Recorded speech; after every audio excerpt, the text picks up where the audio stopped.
بسم اللہ الرحمن الرحیم الحمد للہ رب العالمین والصلاة والسلام علی سید الانبیاء والمرسلین اما بعد فاعوذ باللہ من الشیطان الرجیم بسم اللہ الرحمن الرحیم ان اللہ وملائکتہ یصلون علی النبی یا ایہا الذین آمنوا صلوا علیہ وسلموا تسلیما۔ تمام احباب بآواز بلند محبت سے درود پاک پڑھیں۔ الصلاۃ والسلام علیک یا رسول اللہ وعلی آلک واصحابک یا حبیب اللہ۔ الصلاۃ والسلام علیک یا رحمۃ للعالمین وعلی آلک واصحابک یا سیدی یا خاتم النبیین۔ سچی بات سکھاتے یہ ہیں، سیدھی راہ چلاتے یہ ہیں، اپنی بنی ہم آپ بگاڑیں، کون بنائے بناتے یہ ہیں۔ لاکھ بلائیں کروڑوں دشمن، کون بچائے بچاتے یہ ہیں۔ سنکھوں بے کس رونے والے، ارے کون ہنسائے ہنساتے یہ ہیں۔ رب ہے معطی یہ ہیں قاسم، رزق اس کا ہے کھلاتے یہ ہیں۔ ان کے ہاتھ میں ہر کنجی ہے، مالک کل کہلاتے یہ ہیں۔ انا اعطیناک الکوثر، ساری کثرت پاتے یہ ہیں۔ ٹھنڈا ٹھنڈا میٹھا میٹھا، پیتے ہم ہیں پلاتے یہ ہیں۔ نزع روح میں آسانی دیں، کلمہ یاد دلاتے یہ ہیں۔ مرقد میں بندوں کو تھپک کر، میٹھی نیند سلاتے یہ ہیں۔ ماں جب اکلوتے کو چھوڑے، آ آ کہہ کے بلاتے یہ ہیں۔ ارے باپ جہاں بیٹے سے بھاگے، لطف وہاں فرماتے یہ ہیں۔ کہہ دو رضا سے خوش ہو خوش رہ، مژدہ رضا کا سناتے یہ ہے۔ اللہ تعالیٰ جل جلالہ کا بے انتہا فضل اور کرم ہے۔ خالق کائنات مالک شش جہات نے آج ہم سب پر اپنی خاص رحمتوں کے دروازے کھولے، اور اپنے پیارے محبوب دانۂ غیوب منزہ عن العیوب آقا کونین نانہ حسنین صلی اللہ علیہ وآلہ وسلم کا ذکر خیر کرنے سننے کے لیے ہم سب کو مسجد میں جمع ہونے کی توفیق و سعادت عطا فرمائی ہے۔ آپ جیسا کہ ملاحظہ فرما رہے ہیں، ہمارے اسٹیج کے اوپر بہت سے علماء کرام، ثناخوان مصطفیٰ، قرہ حضرات، حفاظ کرام تشریف فرما ہیں۔ میں انتہائی عاجزانہ طور پہ مشکور و ممنون ہوں ہماری اس مسجد کے امام و خطیب صاحب، جو انتہائی مہربان اور مشفق شخصیت ہے، حضرت علامہ مولانا قاری محمد عامر احسان مدنی عطاری دامت برکاتہم العالیہ والقدسیہ۔ آپ بھی تشریف رکھتے ہیں۔ اللہ تعالیٰ جل جلالہ ہم سب کا مل بیٹھنا اپنے دربار میں قبول و منظور فرمائے۔ اللہ تعالیٰ کا یہ ہم پر کروڑ ہا کروڑ احسان ہے کہ خالق کائنات جل جلالہ نے بن مانگے ہم سب کو اشرف المخلوقات یعنی انسان پیدا فرمایا ہے۔ یہ دعا ہم نے رب سے مانگی نہیں، اللہ تعالیٰ نے بن مانگی ہی ہمیں انسان بنایا۔ وہ رب ہے، وہ چاہتا تو جمادات میں پیدا کرتا، وہ چاہتا نباتات میں اگاتا، وہ چاہتا حیوانات میں پیدا کر دیتا، لیکن یہ اس کا فضل عظیم ہے، اس کی مہربانی ہے، اس کا کرم ہے کہ اللہ تعالیٰ جل جلالہ نے بن مانگے ہم سب کو اشرف المخلوقات یعنی انسانوں کے اندر پیدا فرمایا ہے، اور ہمارے سر پہ لقد خلقنا الانسان فی احسن تقویم کا تاج سجایا ہے۔ اس سے بڑی عنایت خالق کائنات جل جلالہ کی ہم سب پر بن مانگے یہ ہے کہ اس مالک کریم جل جلالہ نے انسان بنایا اور ہم سب کو اپنی پسند کا دین یعنی اسلام عطا فرما دیا ہے۔ وہ رب ہے، وہ چاہتا تو یہودی ہوتے، وہ چاہتا تو عیسائی ہوتے، وہ چاہتا تو کسی سر پھرے فلاسفر کے گھر پیدا ہو جاتے، لیکن اس رب کی کتنی بڑی مہربانی، اس نے بن مانگے انسان بھی بنایا اور اپنی پسند کا دین اسلام، اس کا دامن ہم سب کے ہاتھوں میں تھما دیا ہے۔ اور ہر مہربانی سے بڑی مہربانی، ہر نوازش سے بڑی نوازش، ہر عطا سے بڑی عطا، ہر کرم نوازی سے بڑی کرم نوازی یہ ہے اس نے انسان بھی بنایا، پھر دین اسلام بھی عطا کیا۔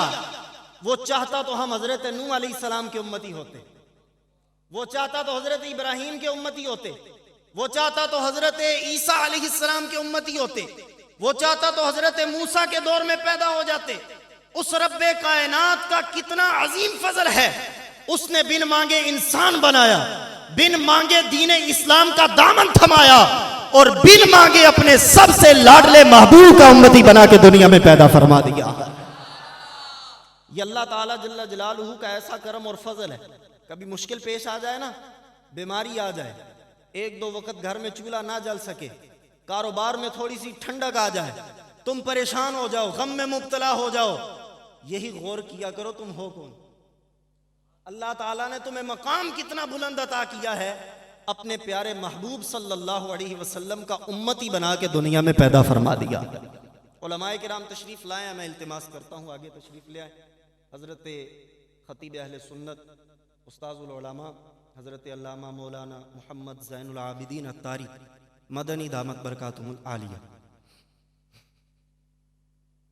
آج آپ کے سامنے جو میں نے گفتگو کرنی ہے مختصر سے وقت میں، آپ سب کی توجہ میری طرف ہوگی تو انشاءاللہ اپنی بات کامل طور پہ آپ تک پہنچانے میں کامیاب ہو جاؤں گا۔ ہمارے امام اہل سنت، مجدد دین و ملت، پروانہ شمع رسالت، مفتی ابن مفتی الشاہ امام احمد رضا خان رحمت اللہ تعالی علیہ، آپ کا خوبصورت کلام ہے، اس کلام کا ایک مصرع آج میرے بیان کا عنوان ہے۔ اعلی حضرت لکھتے ہیں، دینے والا ہے سچا ہمارا نبی۔ ایک دفعہ مل کے، دینے والا ہے سچا، دینے والا ہے سچا ہمارا۔ ہمیں جو کچھ ملا ہے خالق کائنات جل جلالہ نے اپنے محبوب کریم صلی اللہ علیہ وآلہ وسلم کے مبارک سر سے وار کے ہم سب کو عطا فرما دیا ہے۔ آقا دو عالم صلی اللہ علیہ وسلم کی عطاؤں کی بات کی جائے، بخاری شریف کی حدیث ہے پاک، جلیل القدر صحابی رسول حضرت سیدنا ابو ہریرہ رضی اللہ تعالی عنہ، جو صحابہ کرام میں سب سے زیادہ حدیثیں یاد کرنے والے صحابی رسول ہیں، حضرت ابو ہریرہ رضی اللہ تعالی عنہ نبی پاک صلی اللہ علیہ وسلم کی بارگاہ میں حاضر ہوئے، عرض کی، یا رسول اللہ صلی اللہ علیہ وسلم، اسمع منک حدیثا کثیرا انساہ، میں آپ سے کثیر باتیں، کثیر حدیثیں سنتا ہوں لیکن انہیں بھول جاتا ہوں، میرا حافظہ کمزور ہے۔ آپ ایسی نوازش، ایسی عطا، ایسی کرم نوازی کریں، جو بھی بات آپ کی سنوں مجھے حفظ ہو جائے، یاد ہو جائے، کبھی بھی مجھے بھولے نہ۔ اب آپ توجہ رکھیں، میں ایک بات آپ کے سامنے کرتا ہوں، کوئی بندہ کسی طبیب کے پاس جائے اور اس کو جا کر کہے میرا حافظہ کمزور ہے، اب حافظہ کوئی حصی چیز تو نہیں وہ شاپر میں ڈال کے دے دے گا، وہ چادر میں لپیٹ کے بند کر کے دے دے گا، وہ مٹھی میں پکڑا دے گا، لے جاؤ یہ تمہارا حافظہ ہے، دن رات اس کو کھاتے رہنا، مضبوط ہو جائے گا۔ کسی طبیب کے پاس جائیں، آپ کو دوا دے گا، آپ کو کہے گا بادام کی گریاں کھایا کرو، سبزہ دیکھا کرو، ترش اور جو کھٹی اشیاء ہیں ان سے پرہیز کرو، حافظہ کمزور کرتی۔ کسی عامل کے پاس چلے جائیں، آپ کو کوئی وظیفہ دے دے گا۔ کسی صوفی عالم کے پاس چلے جائیں، وہ آپ کو کہے گا دین مصطفیٰ کی کتابوں کا کثرت سے مطالعہ کرو، تمہارا حافظہ مضبوط ہو جائے گا۔ وہ کہے گا گناہوں کو ترک کر دو، تمہارا حافظہ مضبوط ہو جائے گا۔ جیسے امیر المؤمنین فی الحدیث امام بخاری رحمت اللہ تعالی علیہ سے کسی نے پوچھا، حضور حافظہ کمزور ہو جاتا ہے، طلباء کرام مجھ سمیت یہاں تشریف فرمائے، ان کے لیے خصوصاً یہ بات کر رہا ہوں، حضور حافظہ مضبوط ہو جاتا ہے، کوئی حل بتائیں بندے کا حافظہ کمزور نہ ہو، کمزور ہو جاتا ہے مضبوط ہو جائے، ایسا کوئی حل بتائیں۔ امام بخاری رحمت اللہ تعالی علیہ نے فرمایا، ادمان النظر فی الکتب، کثرت کے ساتھ دینی کتابوں کا مطالعہ کیا کرو، تمہارا حافظہ کبھی کمزور نہیں ہوگا۔ امام شافعی رحمت اللہ تعالی علیہ کا واقعہ مشہور ہے، امام وکیع کے پاس جاتے ہیں، کہتے ہیں شکوت الی وکیع سوء حفظی فارشدنی الی ترک المعاصی فاخبرنی بان العلم نور ونور اللہ لا یعطى للعاصی۔ امام شافعی کہتے ہیں میں نے امام وکیع سے کہا حافظہ کمزور ہو جائے تو بندہ کیا کرے، فرمایا اگر حافظہ کمزور ہو جائے تو بندے کو چاہیے گناہ چھوڑ دے، کیونکہ علم نور ہے اور اللہ گناہگار بندے کو اپنا نور عطا نہیں فرماتا۔ یہ حل ہے، علاج ہے، یہی بندہ کر سکتا ہے۔ حضرت ابو ہریرہ سرکار دو جہاں کی بارگاہ میں حاضر ہوئے، عرض کی یا رسول اللہ حافظہ کمزور ہے، کیا کروں؟ سرکار دو جہاں صلی اللہ علیہ وسلم نے فرمایا ابسط رداءک، اے ابو ہریرہ ذرا اپنی چادر بچھاؤ نا، چادر پھیلاؤ۔ حضرت ابو ہریرہ کہتے ہیں میں نے چادر پھیلائی، سرکار دو جہاں صلی اللہ علیہ وسلم نے دونوں ہاتھوں سے لپ بھرا، گویا چیز کوئی اٹھا رہے ہوں، وہ اٹھا کے میری چادر میں رکھ دی، فرمایا اس کو اپنے سینے سے لگا لو۔ حضرت ابو ہریرہ کہتے ہیں فَضَمَّمْتُهُ، میں نے اس چادر کو اپنے سینے سے لگایا۔ جس دل سے وہ چادر سینے سے لگائی ہے، سرکار کی جو بات سنتا ہوں حفظ ہو جاتی ہے، کوئی بات مجھے بھولتی ہی نہیں ہے۔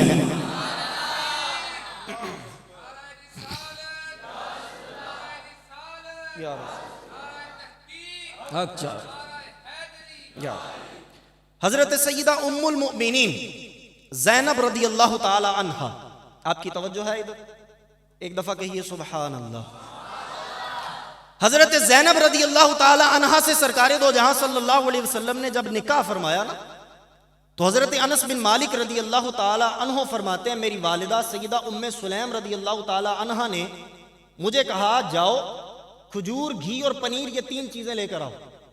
میں یہ 3 چیزیں لے کر اپنے گھر میں آ گیا، اپنی والدہ ماجدہ کو پیش کر دی۔ میری والدہ نے ان 3 چیزوں کا حلوہ تیار کیا اور مجھے دیا اور دے کر کہنے لگی اے انس سرکار کی بارگاہ میں جاؤ اور جا کر کہنا یا رسول اللہ ان ھذا منا قلیل، حضور یہ ماڑا سارا ہدیہ ہے، ہماری طرف سے قبول فرما لیں۔ قلیل کا لفظ ہے، یہ تھوڑا سا ہدیہ ہے، حضور آپ قبول فرما لیں۔ حضرت انس وہ ٹوکرا، وہ پیالہ اٹھاتے ہیں جس میں آپ کی والدہ نے حلوہ تیار کیا ہے، وہ لے کے سرکار کی بارگاہ میں پہنچ جاتے ہیں۔ سرکار دو جہاں صلی اللہ علیہ وسلم سے عرض کی یا رسول اللہ آج آپ نے شادی کی ہے، میری والدہ نے حلوہ بنا کے پیش کیا، آپ قبول فرمائیں۔ حضور پاک صلی اللہ علیہ وسلم نے فرمایا انس اب ایسا کرو، یہ پیالہ دسترخوان پہ رکھو اور اس کمرے سے باہر چلے جاؤ، فلاں فلاں صحابی سرکار نے نام لیا، ان کو لے کر آؤ اور جو بھی تمہیں رستے میں ملے، جس سے بھی تمہاری ملاقات ہو، اس کو بھی دعوت دو اور اسے بھی میرے پاس لے کر آؤ۔ حضرت انس کہتے ہیں میں جاتا ہوں، جس صحابی کا سرکار نے نام لیا اس کو لے کر آتا ہوں، جو مجھے رستے میں جاتے آتے ملا میں نے اسے ساتھ پکڑا، سرکار کی بارگاہ میں لے آیا۔ کسی نے پوچھا انس کتنے بندے بنے؟ فرمایا 300۔ کتنے بندے؟ 300۔ کہتے جب ہم گھر میں داخل ہوئے گھر ہم سے بھر گیا، اتنے زیادہ بندے۔ پھر کہتے میں نے سرکار کو دیکھا، آپ نے اس حلوے کے پیالے پر کچھ پڑھا، پڑھنے کے بعد دسترخوان پہ رکھا اور فرمایا انس ان سے کہو 10-10 کی ٹولیاں بنائیں، آتے جائیں کھاتے جائیں۔ حضرت انس بن مالک کہتے ہیں 10 صحابی آتے، دسترخوان پہ بیٹھتے، اس پیالے سے تناول کرتے، اتنا کھاتے کہ ان کا پیٹ بھر جاتا، وہ اٹھ کے چلے جاتے، اگلے 10 آتے، کھاتے پیٹ بھرتے، اٹھتے اور چلے جاتے، اگلے 10 آتے، حتیٰ کہ 300 بندوں نے حلوہ کھا لیا۔ سرکار دو جہاں نے فرمایا انس اب اٹھاؤ تو صحیح۔ حضرت انس بن مالک کہتے ہیں میں نے جب وہ پیالہ اٹھایا فما ادری حین وضعت کان اکثر ام حین رفعت، کہتے ہیں رب کی قسم مجھے پتا نہیں چل رہا تھا جب میں نے رکھا تھا تب زیادہ تھا یا جب اٹھا رہا ہوں تب زیادہ ہو گیا ہے۔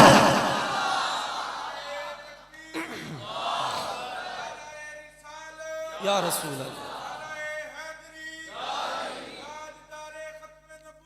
زندہ باد، زندہ باد۔ کون دیتا ہے دینے کو؟ دینے والا ہے سچا، دینے والا ہے سچا۔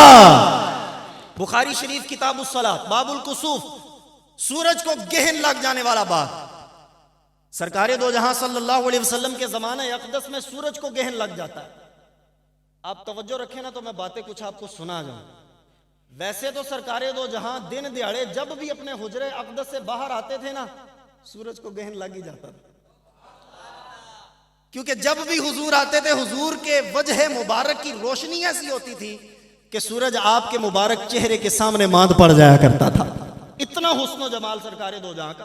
لیکن باقاعدہ طور پہ جس طرح ہمارے زمانے میں سورج کو گہن لگتا ہے، حضور پاک صلی اللہ علیہ وسلم کی ظاہری حیات میں ایک مرتبہ ایسا ہوا، آقا دو عالم صلی اللہ علیہ وسلم نے نماز پڑھائی. جب نماز پڑھ لی گئی، صحابہ کرام علیہم الرضوان نے عرض کی یا رسول اللہ صلی اللہ علیہ وسلم رأینا کا، آپ نماز پڑھا رہے تھے، ہم آپ کے پیچھے نماز پڑھ رہے تھے، ہم نے نماز پڑھتے پڑھتے آپ کو دیکھا، خیال نہیں کیا، آپ کو دیکھا. ہم نے نماز پڑھتے پڑھتے آپ کو دیکھا. کس حال میں دیکھا؟ کہتے ہیں ہم نے دیکھا کہ گویا آپ کوئی چیز پکڑنا چاہ رہے ہیں، پھر ہم نے دیکھا کہ آپ نے اسے چھوڑ دیا ہے. ایک قدم بڑھایا، پھر ہاتھ بڑھایا، کچھ پکڑنے لگے، چھوڑ دیا، ہاتھ پیچھے کیا، قدم بھی پیچھے کر لیا. کتنی تسلی سے دیکھتے ہیں صحابہ سرکار کو نماز میں، اور کمال یہ ہے ٹوٹتی ہی نہیں ہے. حضور یہ کیا کیا ہے آپ نے؟ سرکار دو جہاں صلی اللہ علیہ وسلم نے ارشاد فرمایا میں نماز پڑھ رہا تھا، جب میں نے اپنی نگاہ اٹھائی اللہ نے مجھے جنت دکھا دی. عجیب لوگ ہیں زمانے میں وہ جن کی ابھی تک وہ دیوار ہی نہیں ٹوٹ رہی جس کے پیچھے نبی نہ دیکھ سکے. ارے ہمارا تو وہ ہے جو مسجد نبوی کے مصلی پہ کھڑا ہو، نگاہ اٹھائے اللہ جنت کے زیارت کروا دیتا ہے، دیدار کروا دیتا ہے. جنت دکھائی رب کائنات. یا رسول اللہ جنت میں کیا دیکھا؟ حضور پاک کہتے ہیں میں نے جنت میں انگوروں کی بیل دیکھی، اس پہ ایک انگور کا گچھا دیکھا، مجھے بڑا پسند آیا، دل کیا میں توڑ کے تمہیں کھلائی نہ دوں. اللہ تعالیٰ نے کیسا مالک و مختار بنایا ہے، دنیا میں بھی چاہیں تو جنت کی نعمتیں اپنے صحابہ کو کھلا سکتے ہیں، پھر توڑا نہیں. لیکن اگلی بات بھی ارشاد فرمائی لو اخذتہ لأکلتم منہ ما بقیت الدنیا. صحابہ اگرچہ توڑ کے تمہیں دیا نہیں، لیکن سنو اگر میں ایک ہاتھ سے جنت کے انگوروں کا ایک گچھا توڑ کر لے آتا، تمہیں عطا کر دیتا، تم کھاتے رہتے حتیٰ کہ تمہاری وفات ہو جاتی، تمہاری اولاد کھاتی، وہ دنیا سے چلی جاتی، ان کی اولاد آتی، وہ اسے کھاتی رہتی، دنیا سے چلی جاتی، حتیٰ کہ قیامت قائم ہو جاتی، سارے بندے دنیا سے چلے جاتے، میرے ایک ہاتھ کے توڑے ہوئے انگوروں کا گچھا ختم نہیں ہونا تھا. مالک کونین ہیں، گو پاس کچھ رکھتے نہیں. ارے دو جہاں کی نعمتیں ہیں ان کے خالی ہاتھ میں. یہ خالی بمانا خالی ایمٹی نہیں ہے، صرف کے معنی میں، محض کے معنی میں ہے. اللہ تعالیٰ نے صرف سرکار دو جہاں کے ایک دست مبارک میں، ہاتھ مبارک میں دونوں جہان کی نعمتوں کے خزانے عطا فرما دیے ہیں. کیوں نہ کہیں دینے والا ہے سچا. اچھا ہو سکتا ہے کوئی بندہ یہ کہے چونکہ وہ جنت کا گچھا ہے کھجوروں کا، اور جنت کے پھل کو بقا ہے، وہ ختم نہیں ہوتا، اس لیے ختم نہیں ہوگا. یہ چونکہ چنانچہ والوں کی طبیعت سیٹ کرتے ہیں. اسی بخاری شریف میں حضرت ابو ہریرہ رضی اللہ تعالیٰ عنہ کا واقعہ ہے. فرماتے ہیں میں اپنے آپ کو یہ گمان کرتا تھا پوری روئے زمین پہ بھوک برداشت کرنے میں مجھ سے آگے کوئی نہیں، میں سب سے زیادہ بھوک برداشت کر سکتا ہوں. حضرت ابو ہریرہ اپنے بارے میں کہتے ہیں، لیکن کہتے ہیں ایک وقت ایسا آیا نقاہت ایسی چھائی، میں بڑا پریشان ہو گیا بھوک کی وجہ سے، اور میں سر راہ بیٹھ گیا. مجھ سے حضرت صدیق اکبر کی ملاقات ہوئی، فاروق اعظم کی ملاقات ہوئی، ملاقات کر کے چلے گئے. حضرت صدیق اکبر اور فاروق اعظم کے بعد سرکار دو جہاں صلی اللہ علیہ وسلم تشریف لائے. جب انہوں نے میرا چہرہ دیکھا نا تو پہچان گئے بھوک لگی ہے. فرمایا ابو ہریرہ، عرض کی لبیک یا رسول اللہ. فرمایا آؤ میرے ساتھ چلو. سرکار دو جہاں حضرت ابو ہریرہ کو اپنے ساتھ حجرے میں لے جاتے ہیں. فرماتے ہیں ابو ہریرہ یہاں پر میرے ساتھ بیٹھ جاؤ. جب گھر گئے نا تو دیکھا دودھ کا ایک پیالہ موجود ہے، یہ بھی بخاری شریف کی ہی حدیث ہے. دودھ کا پیالہ موجود ہے. سرکار دو جہاں نے پوچھا یہ کہاں سے آیا؟ کہا عرض کی گئی یا رسول اللہ فلاں صحابی نے آپ کو ہدیہ پیش کیا ہے. اب دودھ کا پیالہ دیکھا نا سرکار نے، اور دوسری نظر ڈالی حضرت ابو ہریرہ پہ. حضرت ابو ہریرہ خوش ہو گئے ہوں گے اب تو بھوک ختم ہوگی، لیکن سرکار تو پھر سرکار ہے، وہ عطا بھی کرتے ہیں اور پیار بھی کرتے ہیں. سرکار دو جہاں نے فرمایا ابو ہریرہ جاؤ اصحاب صفہ کو بلا کے لاؤ، جتنے اصحاب صفہ ہیں سب کو بلا کے لاؤ. حضرت ابو ہریرہ گھر سے نکلے اور خود کہتے ہیں میرے دل میں خیال آیا بھی سارے اصحاب صفہ آ جائیں گے، دودھ بچے گا کتنا، میرے حصے میں آئے گا نہیں آئے گا پتہ نہیں کیا ہوگا. خیر بلا کے لائے سب اصحاب صفہ کو سرکار کی بارگاہ میں، وہاں دائرہ لگا کے بیٹھ گئے. سرکار دو جہاں نے فرمایا ابو ہریرہ عرض کی لبیک یا رسول اللہ۔ حضور حکم فرمائے، سرکار نے فرمایا پیالہ اٹھاؤ۔ حضرت ابو ہریرہ نے پیالہ اٹھایا، فرمایا جتنے بیٹھے ہیں ان کو ترتیب سے پلانا شروع کرو۔ حضرت ابو ہریرہ پلا رہے ہیں، پیالہ عطا فرما رہے ہیں، صحابی رسول اپنے منہ سے لگاتے ہیں، سرکار فرماتے پیٹ بھر کے پیو۔ صحابی رسول اسے پیٹ بھر کے تناول نوش کرتے ہیں، پی لیتے ہیں۔ جب وہ شکم سیر ہو جاتے ہیں، پیالہ دوسرے صحابی کے پاس چلا جاتا ہے۔ حضرت ابو ہریرہ کی نگاہیں پیالے پر، سرکار دو جہاں مسکراتے ہوئے حضرت ابو ہریرہ کو دیکھ رہے ہیں۔ سب صحابہ نے، اصحاب صفہ والے جتنے آئے اس اجرے کے اندر، سب نے دودھ کا پیالہ پی لیا۔ سرکار دو جہاں نے پیالہ اپنے ہاتھوں میں پکڑا، حضرت ابو ہریرہ کو دیکھا، مسکرائے، فرمایا ابو ہریرہ، عرض کی لبیک یا رسول اللہ۔ کہا ابو ہریرہ ہن میں تے تو ہی رہ گیا، اب میں اور تم ہی رہ گئے۔ فرمایا حضور آپ سچ کہتے ہیں۔ سرکار دو جہاں نے بٹھایا، فرمایا اب پینا ذرا۔ حضرت ابو ہریرہ کہتے ہیں میں نے زبان سے اپنے لبوں سے لگایا اس پیالے کو، پیتا چلا جاتا ہوں، پیتا چلا جاتا ہوں۔ بھوک کی جتنی شدت تھی اس تیزی کے ساتھ میں نے وہ دودھ نوش کیا، پیتا چلا گیا، حتیٰ کہ پیٹ بھرنے کے بعد میں نے جب وہ پیالہ اپنے لبوں سے ہٹایا، سرکار نے فرمایا اب ہٹانا اور پی۔ حضرت ابو ہریرہ کہتے ہیں میں نے اور پیا، پیتا چلا گیا، بس ہو گئی، پیالہ ہٹایا، سرکار نے فرمایا نہ ہٹانا نہیں اور پی۔ یہ عنایتیں ہیں۔ حضرت ابو ہریرہ کہتے ہیں میں پھر پیتا ہوں، شکم سیر ہو جاتا ہوں۔ حضور نے فرمایا بس نہیں کرنی اور پی۔ عرض کی یا رسول اللہ اب جگہ باقی نہیں، اب پیوں تو باہر ہی آئے۔ سرکار دو جہاں مسکرائے، گویا زبان حال سے کہتے ہو ابو ہریرہ بتا تو صحیح کیوں جناب ابو ہریرہ تھا وہ کیسا جامع شیر، ارے جس سے 70 صاحبوں کا دودھ سے منہ پھر گیا۔ کیوں نہ کہیں دینے والا ہے سچا، یہ دودھ تو جنت سے نہیں آیا۔ یہی ابو ہریرہ ہے۔ اٹھاؤ الخصائص الکبریٰ امام جلال الدین سیوطی شافعی رحمت اللہ تعالی علیہ کی۔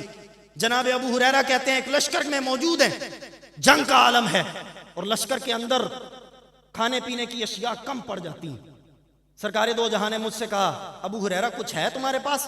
میں نے عرض کی یا رسول اللہ ایک تھیلا ہے۔ یہ سنیں بڑی پیاری روایت ہے، آپ کو انشاءاللہ سرور آئے گا۔ میرے پاس ایک تھیلا ہے، اس کے اندر چند کھجور کے دانے ہیں۔ سرکار دو عالم صلی اللہ علیہ وآلہ وسلم نے فرمایا ذرا میرے پاس لے کر آؤ۔ حضرت ابو ہریرہ کہتے ہیں میں وہ تھیلا لے کر سرکار کی بارگاہ میں حاضر ہوا، اس میں سے کھجوریں نکالی، سرکار دو جہاں کی بارگاہ میں پیش کی۔ اب حضرت ابو ہریرہ کہتے ہیں سرکار دو جہاں ایک کھجور اٹھاتے، بسم اللہ شریف پڑھتے، اپنی ہتھیلی پہ رکھ لیتے۔ دانے گن گن کے حضور نے اپنی ہتھیلی پہ رکھے، کھجور کے 21 دانے بنے۔ کتنے دانے؟ سارے بولیں کتنے دانے؟ 21 دانے سرکار دو جہاں نے اپنی ہتھیلی پہ رکھے، بسم اللہ شریف پڑھی۔ حضور پاک صلی اللہ علیہ وسلم نے فرمایا ابو ہریرہ جاؤ فلاں صحابی کو اور ان کے ساتھیوں کو بلاؤ۔ حضرت ابو ہریرہ جاتے ہیں لشکر کے اندر، اس صحابی اور ان کے ساتھیوں کو بلاتے ہیں، وہ ٹولی کی شکل میں حاضر ہوتے ہیں، سرکار دو جہاں کھجوریں عطا کرتے ہیں، وہ کھاتے چلے جاتے ہیں۔ سب کے جب پیٹ بھر گئے وہ واپس چلے گئے۔ سرکار نے فرمایا دوسرے کو بلاؤ، ان کے ساتھیوں کو بلاؤ۔ حضرت ابو ہریرہ بلا کے لاتے ہیں، سب کو کھلاتے ہیں، حتیٰ کہ مسلمانوں کا جتنا لشکر تھا ان سب نے کھجوریں کھائیں، شکم سیر ہو گئے، پیٹ بھر گئے۔ حضرت ابو ہریرہ کہتے ہیں قربان جاؤں، سرکار دو جہاں کی ہتھیلی کی طرف دیکھتا ہوں، جتنی کھجوریں رکھی تھی اتنی کی اتنی مجھے باقی نظر آ رہی ہیں۔ اب سرکار نے فرمایا ابو ہریرہ میں اور تم ہی رہ گئے، میں خدا کی قسم قربان جاؤں ابو ہریرہ کی قسمت پہ، دودھ بھی پلاتے ہیں، کھجوریں بھی ساتھ بٹھا کے کھلاتے ہیں۔ سرکار دو جہاں نے فرمایا بیٹھو، حضور پاک کے ساتھ حضرت ابو ہریرہ بیٹھ جاتے ہیں۔ سرکار دو جہاں نے تناول کی، حضرت ابو ہریرہ نے تناول کی، کہا جب پیٹ بھر گیا سرکار دو جہاں نے فرمایا ابو ہریرہ جو باقی بچ گئی ہیں اپنے تھیلے میں ڈالو۔ وہ گچھا تو جنت کا تھا، نہ تو دودھ جنت سے آیا نہ یہ کھجور جنت کی ہے، ذرا سنو تو صحیح۔ حضرت ابو ہریرہ کہتے ہیں میں نے وہ ساری کی ساری کھجوریں اپنے تھیلے میں ڈال لی، اور ہوا کیا؟ کہتے ہیں میں پوری زندگی اس سے کھاتا رہا، حتیٰ کہ سرکار دو جہاں پردہ کر کے مزار میں تشریف لے گئے، کھجوریں ختم نہیں ہوئی۔ حضرت صدیق اکبر کا دور آ گیا، آپ نے اپنی خلافت کا دور نبھایا. حضرت صدیق اکبر سرکار دو جہاں کے ساتھ مزار پر انوار میں تشریف لے گئے. حضرت ابو ہریرہ کہتے ہیں ابھی میں کھجوریں کھا رہا ہوں، ختم نہیں ہوئی. حضرت عمر فاروق اعظم کا دور آ جاتا ہے. عمر فاروق اعظم اپنا طویل دور خلافت گزارتے ہیں، مزار میں تشریف لے جاتے ہیں. ابو ہریرہ کہتے ہیں کھجوریں ابھی بھی باقی ہیں، ختم نہیں ہوئی. عثمان غنی کا دور آ گیا. حضرت عثمان غنی کے دور میں حضرت ابو ہریرہ کہتے ہیں ہوا کچھ یوں کہ میں نے وہ تھیلا کہیں رکھا اور مجھ سے گم ہو گیا، کھجوریں ختم. اور خود کہا، الخصائص الکبریٰ کی روایت میں ہے، فرماتے ہیں میں نے جو کھائی ہیں وہ تو حساب ہی کوئی نہیں، اس میں سے میں نے 50 وسق اللہ کی بارگاہ میں صدقہ اور خیرات کی. یہ 50 وسق کتنے بنتے ہیں بھلا؟ ہمارے زمانے کے اعتبار سے کم و پیش 7000 کلو. 7000 کلو وہ کھجوریں ہیں جو حضرت ابو ہریرہ نے اس تھیلے سے نکال کے صدقہ و خیرات کی، اور جو کھائیں ان کا تو حساب ہی نہیں. یہ تو جنت کی نہیں تھی. کہنا پڑے گا دینے والا ہے سچا، بولو دینے والا ہے سچا. اللہ اکبر. کیا عنایت سناؤں سرکار دو جہاں علیہ التحیۃ والثناء کی. یہ تو کوئی پوچھے حضرت ربیعہ بن مالک اسلمی رضی اللہ تعالی عنہ سے. حضرت ربیعہ رضی اللہ تعالیٰ عنہ سرکار دو جہاں صلی اللہ علیہ وسلم کے صحابی ہیں. صحیح مسلم کی حدیث پاک ہے، حضور پاک صلی اللہ علیہ وسلم کی بارگاہ میں حاضر ہوتے ہیں، اور آپ کا کام یہ ہے کہ سرکار دو جہاں صلی اللہ علیہ وسلم کو رات کو تہجد کے وقت وضو کا پانی پیش کیا کرتے ہیں. حضرت ربیعہ رضی اللہ تعالی عنہ سرکار دو جہاں کی بارگاہ میں حاضر ہوئے نا. ایک بار حضور پاک صلی اللہ علیہ وسلم نے فرمایا کتنا وقت بیت گیا تم نے ہماری خدمت کی ہے، سل آج میں تمہیں کہتا ہوں جو دل میں آتا ہے مجھ سے مانگ لو، میں تمہیں عطا فرما دوں گا. مانگو مجھ سے، کیا مانگتے ہو، میں تمہیں عطا فرماؤں گا. اب وہ صحابی رسول ہیں، وہ چاہتے تو پیسہ مانگتے، چاہتے تو درم و دینار مانگتے، چاہتے تو سرخ خونڈ مانگتے، چاہتے تو بڑے تاجر بن جاتے، کچھ بھی مانگ لیتے. لیکن انہوں نے عرض کی اسألوک مرافقتک فی الجنہ، یا رسول اللہ اگر کچھ دینا ہے پہلی بات تو یہ جس کے ہاتھ میں آپ کا دامن آ جائے اسے پھر اور شے مانگنے کی حاجت ہی کیا ہے.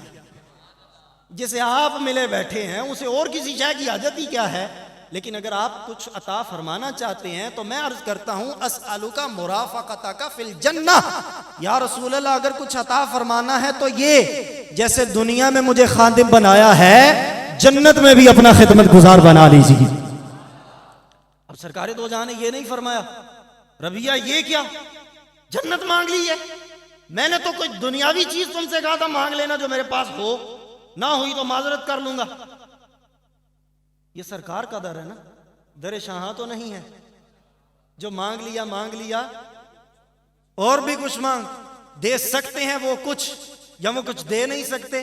اوے اس بحث میں نہ پڑ، ہوش میں آ، اور بھی کچھ مانگ. واہ کیا جود و کرم ہے شہ بطحہ تیرا، نہیں سنتا ہی نہیں مانگنے والا. اور سرکار کی شان تو سرکار کی شان ہے. فرزدق عربی شاعر گزرے ہیں تابعین میں دن، انہوں نے امام زین العابدین رضی اللہ تعالیٰ عنہ کا بڑا لمبا قصیدہ لکھا آپ کی شان میں. امام زین العابدین کی شان بیان کرتے ہوئے فرزدق کہتے ہیں کہا ما قال لا قط الا فی تشہدہ ولولا التشہد فکانت لاؤہ نعم. کہا میں محمد عربی کی شان نہیں بیان کر رہا، سرکار دو جہاں کے صحابی مولا علی کے بیٹے امام حسین کے بیٹے امام زین العابدین کی شان بیان کر رہا ہوں. سمجھ آتی ہے تو سبحان اللہ فرمانا چاہیے. کیا شان ہے؟ فرزدق نے کہا ان کی شان یہ ہے یہ پوری زندگی اگر کوئی ان سے مانگے اسے نہ نہیں کرتے. انہوں نے اپنی پوری زندگی اپنے زبان پہ کلمہ لا جس کا معنی ہوتا ہے نہ لایا ہی نہیں سوائے تشہد کے. جہاں پڑھا جاتا ہے اشہد اللہ الہ کا اس کے سوا انہوں نے اپنی زبان پہ کلمہ لا لایا ہی نہیں. اور اگر تشہد نہ ہوتا تو یہاں بھی وہ لا کی جگہ نام ہی کہتے، کیونکہ یہ ایسی بارگاہ ہے جہاں اگر کوئی آ کے دامن پھیلائے دامن چھوٹا پڑ جاتا ہے، عطائیں زیادہ ہو جایا کرتی ہے. اگر امام زین العابدین کا یہ حال ہے تو سرکار دو جہاں حضرت ربیہ نے جب عرض کی نا یا رسول اللہ صلی اللہ علیہ وسلم جنت چاہتا ہوں، تو سرکار نے یہ نہیں فرمایا جنت کچھ اور مانگ لو، دنیاوی کوئی شے مانگ لو، نہیں، فرمایا اوا غیر ذالک، اور ربیہ جنت تے تینوں دے چھڑی، اس تو علاوہ بھی کوئی شے منگنی ہے مانگ لے، میں وہ بھی تینوں عطا فرما دیا گا، وہ بھی تمہیں عطا کر دوں۔ سرکار دو جہاں کتنی سندیں عطا فرما رہے ہیں حضرت ربیہ کو۔ نمبر 1، تم اپنی پوری زندگی ایمان پر قائم رہو گے، تمہارا خاتمہ ایمان پر ہوگا، قبر میں فرشتوں کے سوالوں کے جواب دے لو گے، پل صراط سے گزر جاؤ گے، نامہ اعمال پہ تمہاری نیکیوں کا پلہ بھاری ہو جائے گا، تم جنت میں داخل ہو جاؤ گے۔ اتنی ساری چیزوں کی بشارت جہاں بانی عطا کر دیں، بھری جنت ہبا کر دیں، اوے نبی مختار کل ہیں، جس کو جو چاہیں عطا کر دیں۔ سرکار دو جہاں صلی اللہ علیہ وآلہ وسلم کی عطائیں اور نوازشیں خدا کی قسم بہت زیادہ ہیں۔ میں آخری باتیں آپ کے سامنے کر رہا ہوں۔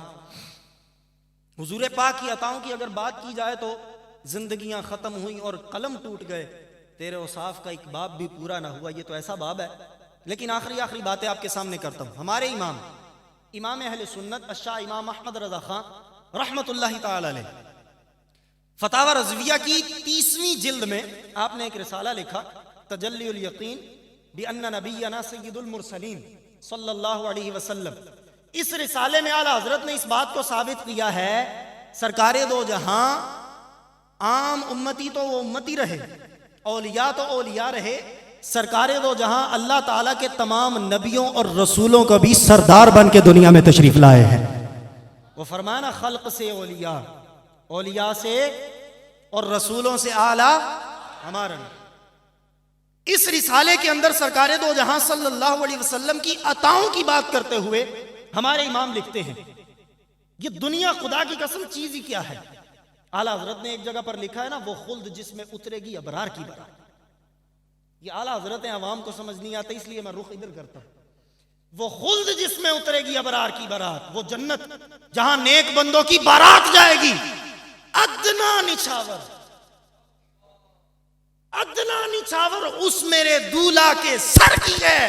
امام نے کہا دنیا کو روتے ہو، اس کے مال و متاع کو پیٹتے ہو، دنیا کی نعمتوں نوازشوں عنایتوں کو روتے ہو۔ اعلیٰ حضرت کہتے ہیں وہ جو جنت اللہ نے عطا کرنی ہے نیکوکاروں کو، اللہ نے اپنے محبوب کے سر سے وار کے ادنا سی نچھاور جنتیوں کو عطا فرما دی ہے۔ دنیاوی نعمتوں کا کیا شمار ہوگا۔ امام اہل سنت نے قلم اٹھایا نا، حد کر دی خدا کی قسم۔ اعلیٰ حضرت لکھتے ہیں، فرمایا اولیاء کاملین، یہ فتاوی رضویہ کی عبارت ہے، آستہ آستہ پڑھوں گا تاکہ دل میں اترے، توجہ سے سنیں، ایک دفعہ کہیں سبحان اللہ، سارے اونچی آواز سے کہیں سبحان اللہ۔ اعلیٰ حضرت لکھتے ہیں، فرمایا اولیاء کاملین و علماء عاملین، تصریحیں فرماتے ہیں ازل سے لے کر ابد تک، اولا و آخرت میں، زمین و آسمان میں، دنیا و آخرت میں، جسم اور روح میں، چھوٹی یا بڑی، بہت یا تھوڑی، کوئی بھی نعمت یا دولت اگر کبھی کسی کو ملی تھی یا اب مل رہی ہے یا آئندہ کبھی ملے گی، یہ سب کا سب حضور کی بارگاہ جہاں پناہ سے بٹتا تھا، بٹ رہا ہے اور کل قیامت تک بٹتا ہی رہے گا۔ لا ورب العرش، جس کو جو ملا ان سے ملا۔ ارے بٹتی ہے کونین میں نعمت رسول اللہ کی، وہ جہنم میں گیا جو ان سے مستغنی ہوا ہے خلیل اللہ کو حاجت رسول اللہ کی۔ ہم بھکاری، وہ کریم، ان کا خدا ان سے فزو، اور نہ کہنا نہیں عادت رسول اللہ کی۔ ذرا کشکول مراد بچھا کے ان کے دربار میں حاضر تو ہو، ان کو التجا کر کے تو دیکھ، ان کو کبھی پکار تو صحیح۔ خدا کی قسم جھولیاں بھر کے دل راضی کر کے بندے کو اپنے دربار سے بھیجا کرتے ہیں۔ ہمارے امام نے کہا ہے نا، سرکار مجھ گوار میں طرز ادب کہاں، مجھ کو تو بس تمیز یہی بھیک بھر کی ہے، مانگیں گے مانگے جائیں گے، منہ مانگی پائیں گے، سرکار میں نہ لا ہے نہ حاجت اگر کی ہے۔ ارے منگتا کا ہاتھ اٹھتے ہی داتا کی دین تھی، دوری قبول و عرض میں بس ہاتھ بھر کی ہے، لب واہ ہیں آنکھیں بند ہیں پھیلی ہے جولیاں، سونیاں کتنے مزے کی بھیک تیرے پاک در کی ہے۔ کوئی سرکار دو جہاں علیہ تحیت و ثنا کو پکارے تو صحیح، ان کی بارگاہ میں فریاد تو کرے۔ خدا کی قسم وہ کل بھی غلاموں کی جھولیاں بھرتے تھے، وہ آج بھی غلاموں کی جھولیاں بھرتے ہیں، وہ قیامت تک غلاموں کی جھولیاں بھرتے رہیں گے۔ خالق کائنات ہمیں کثرت سے سرکار دو جہاں کا ذکر خیر کرنے کی توفیق عطا فرمائے۔ یہاں پر بیٹھے ہیں، یہ رب کی عنایت ہے، یہ رب کا کرم ہے، یہ رب کا فضل ہے۔ اس علاقے میں بہت سے لوگ رہتے ہیں لیکن اللہ نے چنا ہے آپ کو اور اپنے محبوب کا ذکر سننے کے لیے مسجد میں بٹھا دیا ہے۔ اللہ کرے آخری وقت ہو نا، وہ امیر خسرو بھی کہتے ہیں نا، بلبم رسیدہ جانم تو بیا کے زندہ مانم پس ازاں کے من نہ مانم بچے کار خواہی آمد۔ یا رسول اللہ دیکھو تو صحیح، اب تو میرا سانس گلے تک آ گیا، سونے آپ نہیں آنا تو پھر کب آنا ہے؟ انہوں نے کہا نا خبرم رسیدہ ام شب کہ نگار خواہی آمد سر من فدائے راہے کہ سوار خواہی آمد۔ یا رسول اللہ اور آتے ہیں دنیا دار لوگ، ان کے پروٹوکول میں سرخ قالین بچھائی جاتی ہے، لوگ گلاب کی پتیاں بچھا دیتے ہیں۔ آقا اگر مجھے پتا چل جائے کسی شب امیر خسرو کے ویڑے آپ آ رہے ہیں، امیر خسرو کچھ اور تو نہیں کر سکتا، اپنا سر اتار کے آپ کی سر راہ میں رکھنے کا شوق اور جذبہ رکھتا ہے۔ سرکار دو جہاں تشریف لے آئیں، حضور کی زیارت ہوتی ہو، دنیا سے جانا نصیب ہو جائے، پھر اسی حال میں جب قبر میں اترے، قبر میں سرکار آئیں تو میں ان سے یوں کہوں، قبر میں سرکار آئیں تو میں ان سے یوں کہوں، قدموں میں گروں، قبر میں سرکار آئیں تو میں قدموں میں گروں، گر فرشتے بھی اٹھائیں تو میں ان سے اب تو پائے ناز سے میں فرشتوں کیوں اٹھوں، اوے مر کے پہنچا ہوں، کتنی لمبی گزاری، مر کے پہنچا ہوں یہاں اس دل ربا کے واسطے۔ قبر میں یوں ہی نہیں آیا نکیروں ان کی، ہے غلامی کی سند دیکھ لو عطار کے پاس۔ یہ حال ہو نا پھر بندہ کہے میں وہ سنی ہوں، جمیل قادری میرا لاشا بھی کہے گا۔ پھر جب میدان محشر میں اٹھنا نصیب ہو جائے، سرکار دو جہاں کے لوائے حمد کے تلے، میرے امام کہتے ہیں نا صبا وہ چلے کہ باغ پھلے، وہ پھول کھلیں کہ دن ہو بھلے، لوا کے تلے ثنا میں کھلے رضا کی زبان تمہارے لیے۔ رضا کی زبان کھلے تو کیا کہے، کاش محشر میں جب ان کی آمد ہو اور بھیجیں سب ان کی شوکت پہ لاکھوں سلام، ارے مجھ سے خدمت کے قدسی کہیں ہاں رضا مصطفیٰ جان رحمت پہ۔ سرکار دو جہاں کے پیچھے پیچھے جنت میں ہم سب کو جانا نصیب ہو جائے، جنت کا داخلہ نصیب ہو جائے۔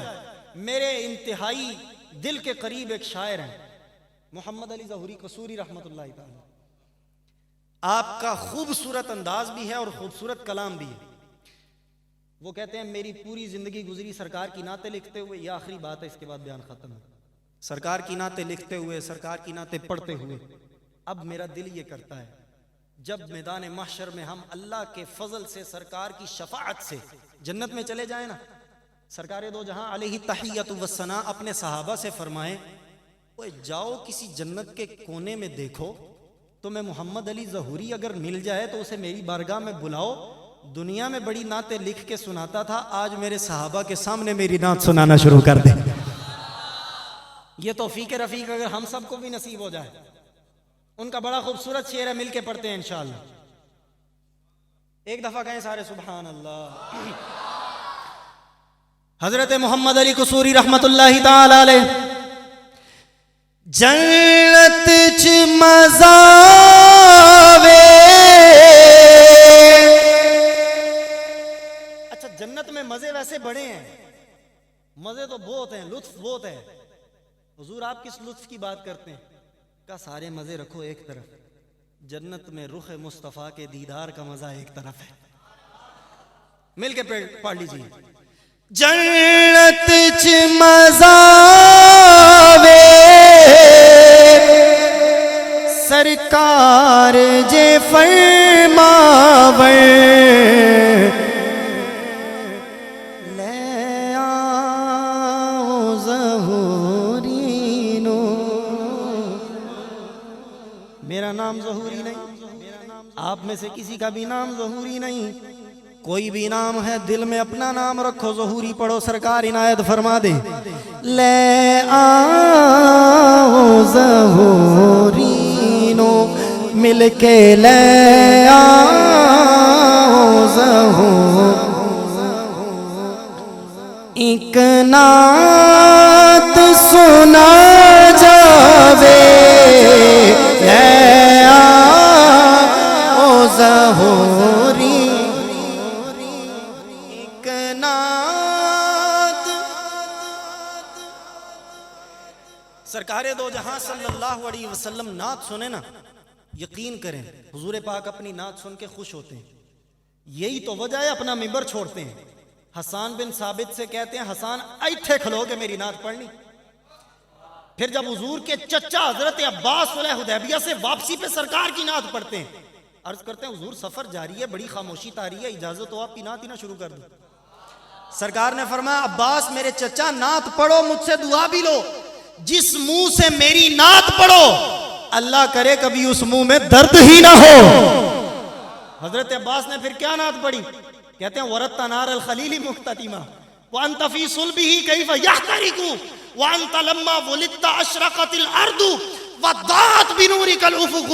یا رسول اللہ نمرود نے جب حضرت ابراہیم کو آگ میں ڈالا، آگ گلزار بن گئی، ٹھنڈی ہو گئی۔ لوگ کہتے ہیں آگ اس لیے ٹھنڈی ہوئی، حضرت ابراہیم اللہ کے پیغمبر ہیں، اللہ کے رسول ہیں، اللہ کے برگزیدہ نبی ہیں، آگ اس لیے ٹھنڈی ہوئی اللہ اپنی طاقت اور قدرت کفار کو دکھانا چاہتا تھا۔ تم نے آسمان سے باتیں کرتے شعلوں والی آگ لگائی ہے، میں نے اسے گلزار بنا دیا۔ سرکار دو جہاں کے چچا حضرت عباس کہتے ہیں ساری باتیں درست ہیں، لیکن میں یہ کہتا ہوں میرا نظریہ یہ ہے سرکار دو جہاں نور کی صورت میں حضرت ابراہیم کی پشت میں موجود تھے، آگ کی ہمت کیا تھی حضرت ابراہیم کو جلا سکتی؟ پھر کہا انت لما ولدتا، کہا یا رسول اللہ آپ کا جب میلاد ہو گیا ہے، کہو سبحان اللہ۔ حضور جب آپ کی ولادت باسعادت ہوئی، جب آپ اس دنیا میں رونق افروز ہوتے ہیں، جب آپ اس دنیا میں پیدا ہو جاتے ہیں، جب آپ اس دنیا میں تشریف لاتے ہیں، اللہ نے زمین کو بھی روشن کیا تھا، آسمان کو بھی جگمگا دیا تھا۔ سرکار دو جہاں اپنی نعت سن کے خوش ہوتے ہیں۔ اب جنت میں حضور ہم سے نعت سن لیں اور خوش ہو جائیں، وہ تو پوچھو نا بیدم شاہ وارسی سے، وہ کہتے ہیں میں ہوش و حواس اپنے اس بات پہ کھو بیٹھا، سونیا تو نے جو کہا ہنس کے دیکھا میرا دیوانہ۔ اللہ تعالیٰ جل جلالہ ہم سب کو سرکار دو جہاں صلی اللہ علیہ وسلم کا کثرت سے ذکر خیر کرنے کی توفیق عطا فرمائے۔